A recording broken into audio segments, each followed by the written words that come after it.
누가복음 12장 49절부터 59절까지의 말씀을 우리 한 절씩 함께 교독합니다. 제가 먼저 읽습니다. 내가 불을 땅에 던지러 왔노니 이 불이 이미 붙었으면 내가 무엇을 원하리요? 나는 받을 세례가 있으니 그것이 이루어지기까지 나의 답답함이 어떠하겠느냐? 내가 세상에 화평을 주려고 온 줄로 아느냐? 내가 너에게 이르노니 아니라 도리어 분쟁하게 하려 함이로다.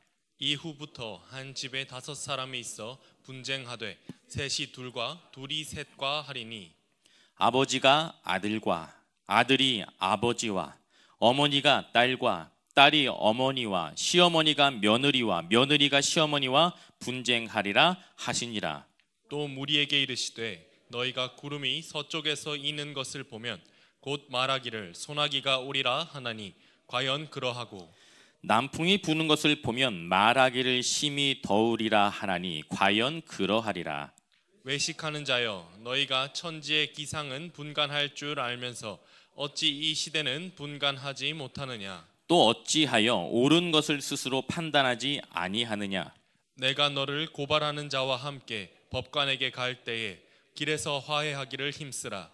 그가 너를 재판장에게 끌어가고 재판장이 너를 옥졸에게 넘겨주어 옥졸이 옥에 가둘까 염려하라. 함께 있습니다. 내게 이르노니 한 푼이라도 남김이 없이 갚지 아니하고서는 결코 거기서 나오지 못하리라 하시니라.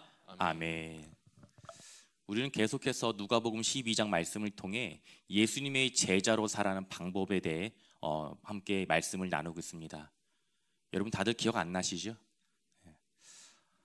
집에서 나올 때 가스불을 끄고 나왔는지 켜고 나왔는지 그것조차 정확치 않는데 우리가 지난 4주 동안 무슨 말씀을 나눴는지 기억한다는 것은 여러분 기적에 가까운 일입니다. 여러분 그러니 마음에 자책하지 마시고 다시 한번 보시면 돼요. 예수님이 제자로 살아가는 그 방법 4가지. 외식을 주의하라, 탐욕을 물리치라, 염려하지 말라, 청지기의 삶을 살아라. 이상 지난주까지 저희가 4가지를 살펴보았어요. 오늘은 그 5번째 예수님의 제자로 살아가는 방법 그 마지막은요, 오늘 본문의 말씀에 기록된 그 제목처럼 서로 화해하기를 힘쓰라입니다.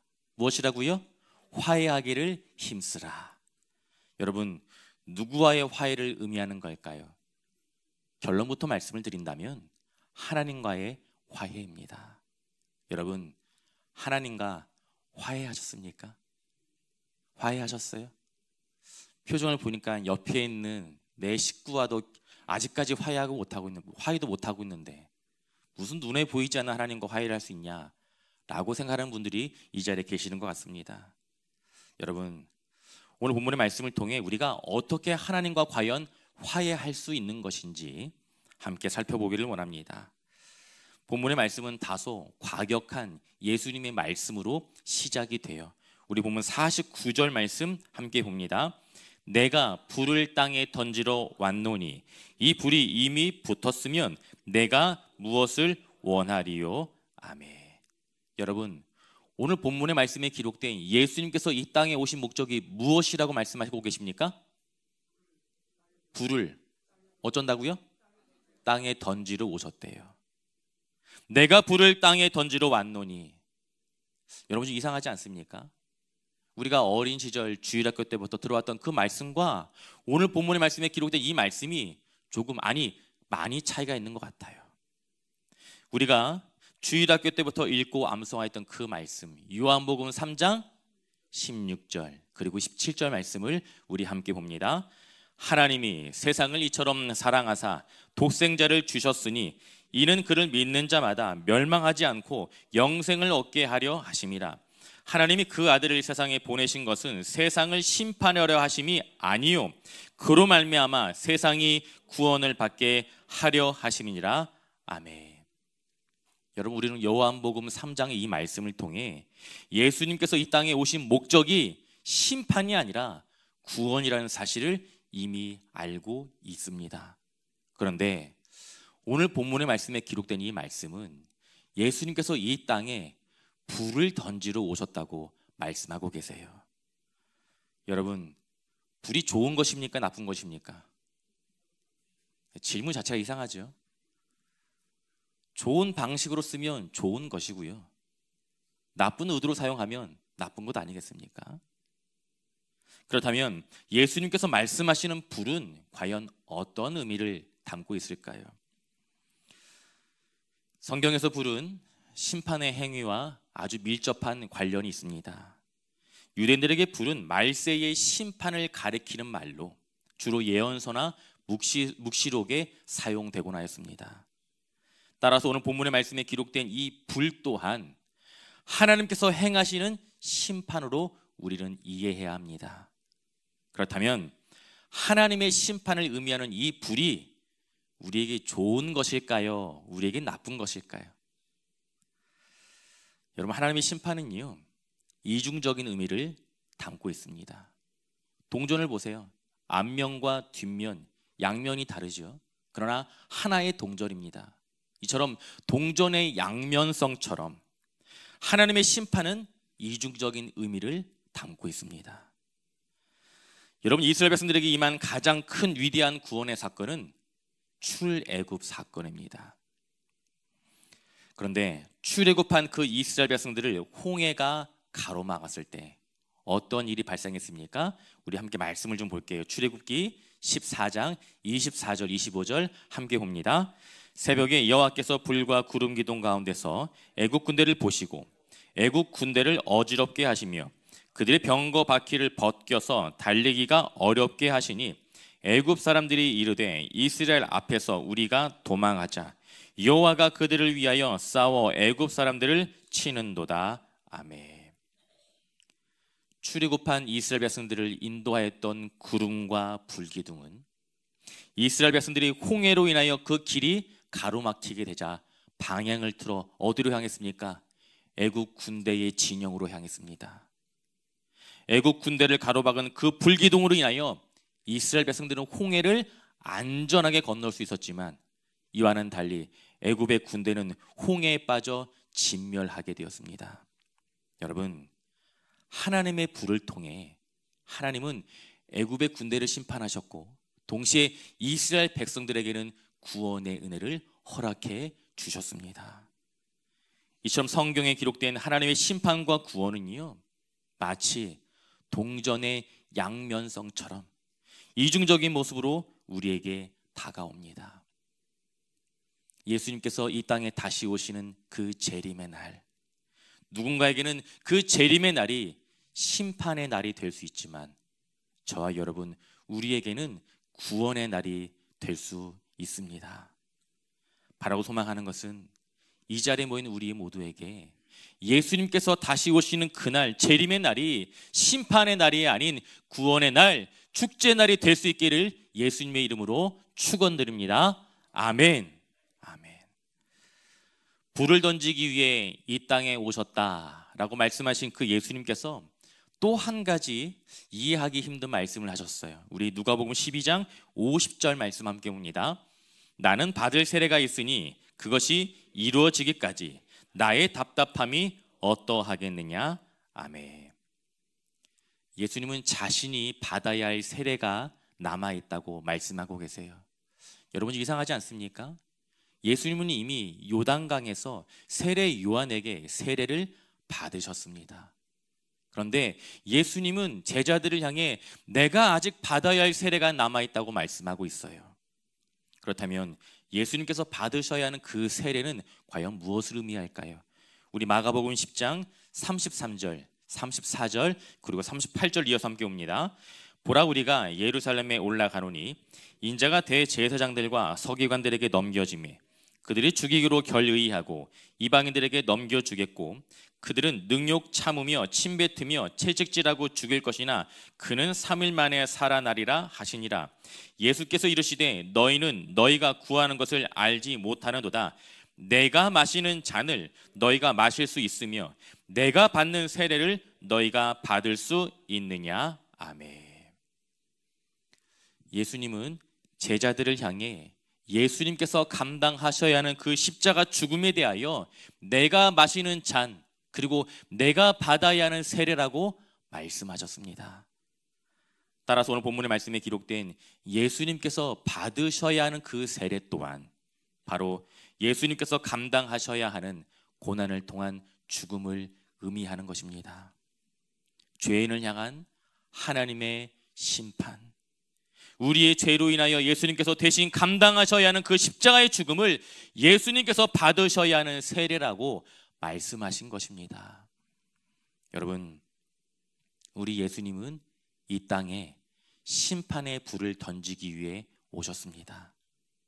그러면 그 심판의 불을 가장 먼저 누구에게 던졌습니까? 네, 예수님은 그 심판의 불을 가장 먼저 자기 자신, 예수님 자신에게 그 불을 던지셨습니다. 우리 모두가 하나님의 심판을 받아야 하지만 심판의 불을 감당하신 그 예수님 때문에 저와 여러분, 우리 모두에게 구원의 문이 열리게 되었습니다. 여러분 믿으십니까?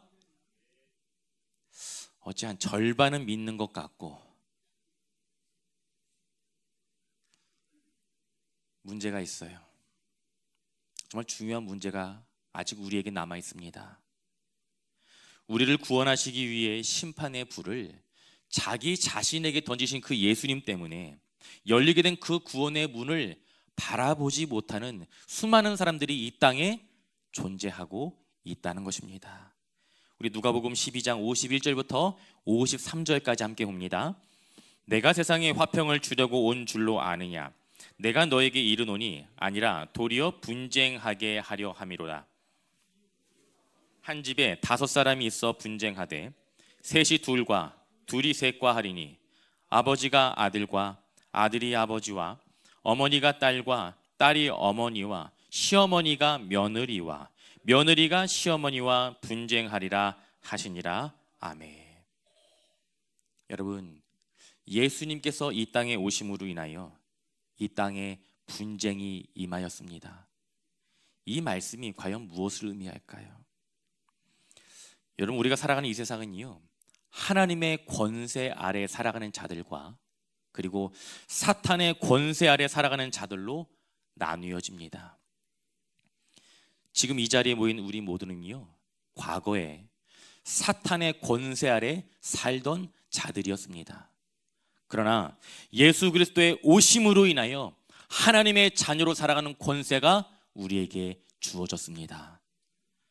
심판의 불을 스스로 감당하신 그 예수님 때문에 예수님을 믿는 자들에게는 하나님의 불은 더 이상 심판의 불이 아니라 구원의 불이 된 것입니다. 그러나 예수님을 거절하는 자들에게 하나님의 불은 여전히 심판의 불로 남아있게 되어 있습니다. 따라서 심판의 불을 경험하는 사람, 그리고 구원의 불을 경험하는 사람들 그 사이에 일시적인 분쟁과 분리가 있을 수밖에 없다는 것입니다. 이제 대통령 선거를 이제 한 이틀 앞두고 있습니까? 나라가 정말 난리인 것 같아요. 수많은 사람들이 숫자 때문에 나뉘고 색깔 때문에 나뉘고 있습니다. 서로를 향한 비난과 분쟁이 끊이지 않고 있어요. 그 이유가 무엇입니까? 내가 속한 정당이 다르니까, 내가 지지하는 정당이 다르니까, 이 이유 때문입니다. 여러분, 이것이 옳은 일입니까? 우리는 정당 때문에, 내가 지지하는 정당 때문에 서로를 비난하고 서로가 분쟁하며 살아가고 있어요. 하물며 예수님께 속한 자들과 세상에 속한 자들이 서로의 다름을 느끼고 다툼과 분쟁이 일어나는 것은 어찌 보면 너무나도 당연한 일 아니겠습니까? 저희 어머니가 돌아가신 이후에 저에게 남겨진 하나의 숙제가 있습니다. 그것은 바로 저의 동생이에요. 물론 저희 동생은 예수님을 믿는다고 이야기는 합니다. 그런데 교회는 나가고 있지 않아요. 우리가 흔히들 이야기하는 가나안 성도입니다. 안 나가 성도이죠. 여러분, 가나안 성도에 대해서 진지하게 생각해 보셔야 됩니다. 그들이 과연 성도라고 이야기할 수 있는 것인가? 처음에는 주일에도 출근하는 그 직장 때문에 교회 가고 싶어도 교회 갈 수가 없었어요. 그래서 동생은 수요 예배가 있는 날이면 또한 직장인 금요일 날 쉬게 되면 금요 교대가 있는 교회를 찾곤 했습니다. 그러나 이마저도 시간이 지나면서 온라인으로 예배를 드리기 시작하더라고요. 그러다가 어느 순간부터는 그 온라인 예배조차 드리지 않고 있어요. 어떻게 하면 동생이 다시 신앙생활을 할 수 있을까? 그렇게 오랜 시간 기도하고 있는데 며칠 전에 동생에게 연락이 왔습니다. 개인적으로 힘들고 너무나도 가슴 아픈 일이 생겨서 형에게 위로의 말을 듣고 싶어서 저에게 연락한 거예요. 여러분, 제가 아무리 형이고 목사라지만 동생의 그 마음을 제가 무슨 수로 위로할 수 있겠습니까? 제가 동생에게 이런 말을 했어요. 힘들고 속상한 이 마음을 하나님 앞에서 위로받았으면 좋겠다. 너의 무너진 예배의 자리가 이번 기회를 통해 회복되었으면 좋겠다. 네가 감당해야 하는 영적인 가정의 역할을 온전히 감당할 수 있었으면 좋겠다. 동생에게 이야기하는데 동생이 저의 이야기를 듣더니 이렇게 이야기하더라고요. 이제 그만하라고.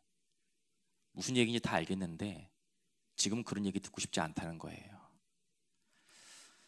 전화를 끊고 나서 마음이 너무나 아팠습니다. 마음이 너무나 아팠어요. 아버지가 목사고 형이 목사인데 동생과 신앙에 대해 이야기할 때면 동생과의 관계가 너무나도 불편해질 때가 있습니다. 이 자리에도 제가 느꼈던 그 감정을 동일하게 느끼고 계신 성도님들이 계실 것이라 생각이 되어집니다. 여러분, 신앙생활을 하지 않는 자녀들이 결코 허물어지지 않는 벽처럼 느껴질 때가 있을 것입니다. 예배의 자리가 무너지지 않는 자녀들과 신앙에 대해 이야기하는 것이 이제는 불편함을 넘어서 다툼과 분쟁으로 이어질 때가 있습니다. 그 이유가 무엇입니까? 삶의 우선순위가 다르기 때문입니다. 여러분, 성도인 우리에게 지금 당장 중요한 것은 오늘입니다. 오늘이에요. 어리석은 자여, 오늘 밤에 내 영혼을 도로 찾을 것이다. 아멘. 여러분, 우리에게 중요한 것은 오늘 나의 믿음입니다. 어제의 믿음이 아니에요. 과거의 믿음이 아닙니다. 오늘 나의 믿음이 나의 구원을 결정하는 거예요.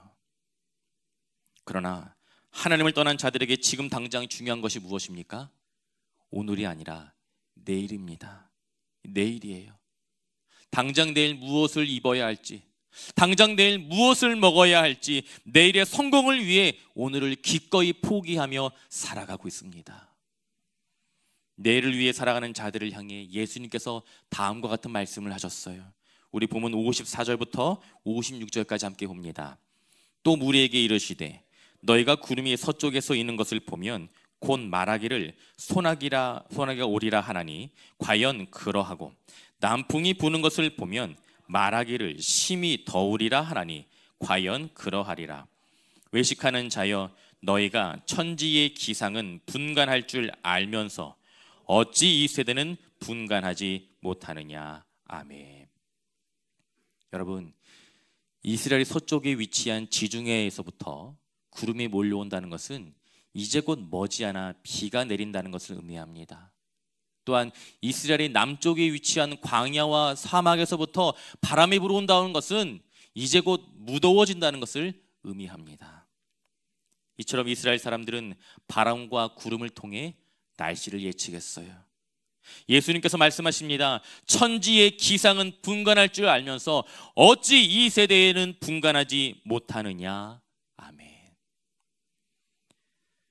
오늘날 우리가 살아가는 이 세상은 날씨뿐만 아니라 정치, 경제, 사회, 문화, 교육, 전반적인 문제에 대해 예측을 하고 그 문제를 대비하기 위해 최선의 노력을 다하고 있습니다. 그러나 정작 임박한 하나님의 심판과 징계에 대해서는 무관심으로 살아가는 사람들이 너무나도 많습니다. 하나님의 심판과 징계에 대하여 무관심으로 살아가는 자들을 향해 예수님께서는 다음과 같은 이야기를 들려주셨어요. 우리 본문 58절, 59절 함께 봅니다. 내가 너를 고발하는 자와 함께 법관에게 갈 때에 길에서 화해하기를 힘쓰라. 그가 너를 재판장에게 끌어가고 재판장이 너를 옥졸에게 넘겨주어 옥졸이 옥에 가둘까 염려하라. 내게 이르노니 한 푼이라도 남김이 없이 갚지 아니하고서는 결코 거기서 나오지 못하리라 하시니라. 아멘. 여러분, 예수님께서 하신 이야기를 보면 빌린 돈을 갚지 못한 누구요? 빌린 돈을 갚지 못한 채무자가 돈을 받아야 하는 그 채권자에 의해 재판장으로 끌려가고 있습니다.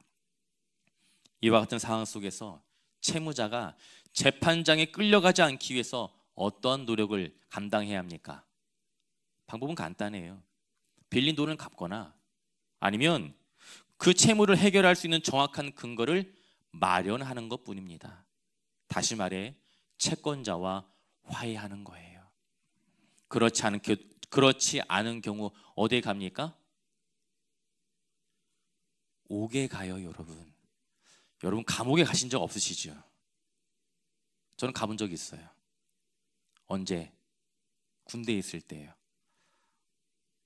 또 저를 또 문제 저질러 가지고 또 이렇게 신병 교육대에서 훈련을 받는 마지막 주차에 어떤 이제 순서가 있었냐면 그 사단 영내에 있는 영창 군인들이 가는 감옥, 육군 교도소와는 다른 그 사단 안에 있는 작은 감옥을 영창이라고 이야기해요. 그 영창을 견학할 수 있는 시간이 있어요. 태어나서 처음으로 감옥이라는 것을 구경했어요. 너무나 무섭더라고요. 그 창살에 갇혀 있는 등 돌아 앉아 있는 그 병사의 모습을 보면서 정신이 번쩍 들더라고요.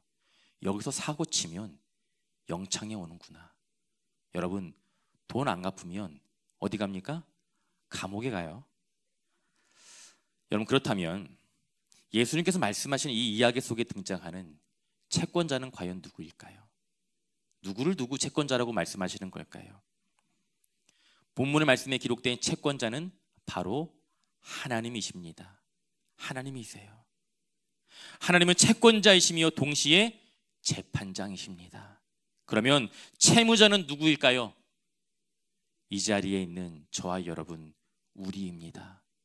저와 여러분은 하나님에 대한 부채가 있는 사람들이에요. 아니 목사님, 저는 빚이라고는 은행 대출밖에 없는데 무슨 서운한 이야기를 하십니까? 아니에요. 여러분, 우리 모두는 하나님에 대하여 부채가 있습니다. 그렇다면 우리가 하나님에 대하여 가지고 있는 그 부채는 과연 무엇이겠습니까? 바로 죄에 대한 문제입니다. 우리의 죄로 인하여 발생한 그 부채는 우리의 노력으로는 결코 갚을 수도 탕감받을 수도 없는 부채입니다. 지금 우리는 의로우신 재판장이신 하나님을 향해 달려가고 있어요. 여러분, 지금 몇 킬로의 속도로 달려가고 있습니까? 이제 50대인 분들은 50km로 달려가고 있는 거예요. 60대는요 60km요.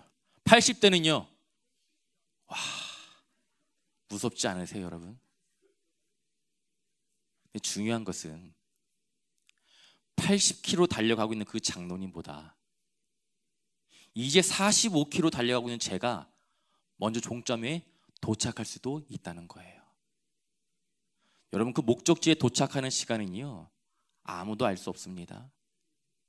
60km, 70km 의미 없어요. 여러분, 개인의 종말을 맞이하기 전에 반드시 해결할 것이 무엇입니까?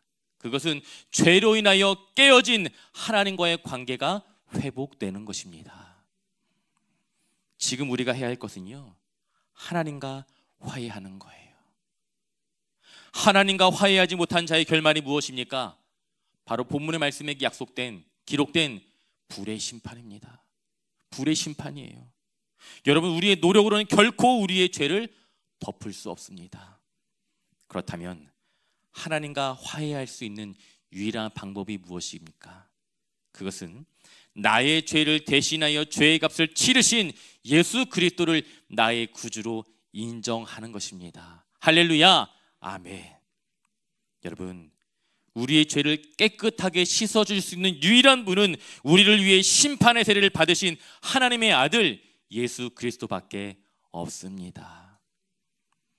예수님께서 대속의 죽음을 감당하신 그 결과 우리를 위한 구원의 문이 열리게 되었어요. 깨어진 하나님과 화해할 수 있는 길을 예수님께서 열어주신 것입니다. 예수님을 나의 구원자로 믿고 오직 그분만을 믿고 의지하며 살아가게 될 때에 하나님의 심판의 불이 우리에게 구원의 불이 되는 줄 믿습니다. 여러분, 예수님은 이 땅에 심판의 불을 던지기 위해 오셨어요. 그런데 그 불을 누구에게 먼저 던지셨다고요? 예수님 자신을 향해 심판의 불을 먼저 던지셨습니다. 그 결과 우리는 예수님 때문에 화해할 수 있는 기회를 얻게 된 거예요. 오늘 본문의 말씀이 이야기하는 것이 바로 이것입니다. 그런데 문제가 무엇입니까? 아직 하나님과 화해하지 못한 우리의 가족들이 남아있다는 것입니다. 여러분, 우리에게 주어진 시간이 언제까지인지 그 누구도 알 수 없습니다. 당장 오늘 밤 하나님께서 우리의 영혼을 되찾으실 수 있습니다.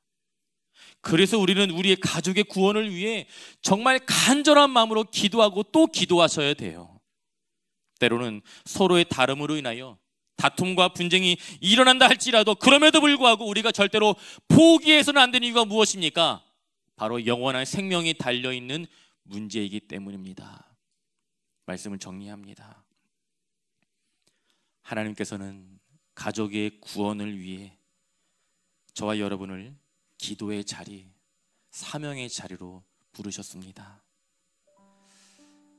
정말 오랜 시간 동안 사랑하는 자녀들의 신앙의 회복, 사랑하는 남편의 신앙의 회복, 사랑하는 아내와 사랑하는 부모님의 신앙의 회복을 위해 간절히 기도했는데 그럼에도 불구하고 여전히 변함없는 모습으로 인하여 실망하셨습니까? 그 실망 때문에 여러분 포기하셨습니까? 제가 동생과 통화를 마치고 마음이 얼마나 아팠는지 몰라요. 어머니가 살아계셨다면 동생을 위한, 동생의 신앙의 회복을 위한 그 기도의 끈을 결코 놓지 않으셨을 텐데, 제가 동생을 위해 기도하는 그 기도가 너무나 형편없고 부족하기 짝이 없어서 저의 동생이 아직도 방황하는 것처럼 느껴져서 제가 하나님 앞에 얼마나 죄송스럽고